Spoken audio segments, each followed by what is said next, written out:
Ghotki Pakistan peoples party जे क़ौमी assembly जे member सरदार अली गौहर ख़ान महर, Sindh assembly जे member सरदार अली नवाज़ उर्फ़ राजा ख़ान महर जे वालदा लाॾाणो करे वई। मरहूमा सूबाई वज़ीर सरदार मोहम्मद बख्श महर, ज़िले चेयरमैन सरदार बंगल ख़ान महर जी चाची जित अॻूणी चेयरमैन ज़िले काउंसिल घोटकी सरदार हाजी ख़ान महर ऐं सरदार अहमद अली ख़ान महर जी ॾाॾी हुई। मरहूमा कुझु अरसे खां बीमारी सबबि कराची में प्राइवेट साउथ सिटी अस्पताल में इलाज हेठि हुई, जिते हू लाॾाणो करे वई। संदसि मढ़ एम्बुलेंस ज़रिए कराची खां ख़ानगढ़ आंदो वियो। मरहूमा जे नमाज़ी जनाज़ा इशा जी नमाज़ खां पोइ गोहर पैलेस ख़ानगढ़ में अदा कई वई, जंहिंखां पोइ खेसि पंहिंजे अबाणी कब्रिस्तान में मिटीअ मां हवाले कयो वियो।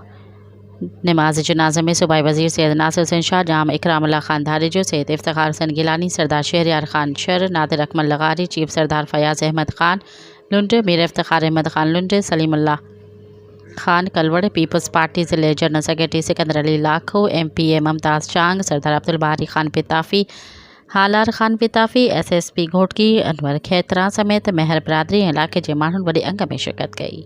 सब्सक्राइब कयो अवामी न्यूज़ HD खे ऐं ताज़ा तरीन ख़बरुनि लाइ ॾिसंदा रहो अवामी न्यूज़ HD।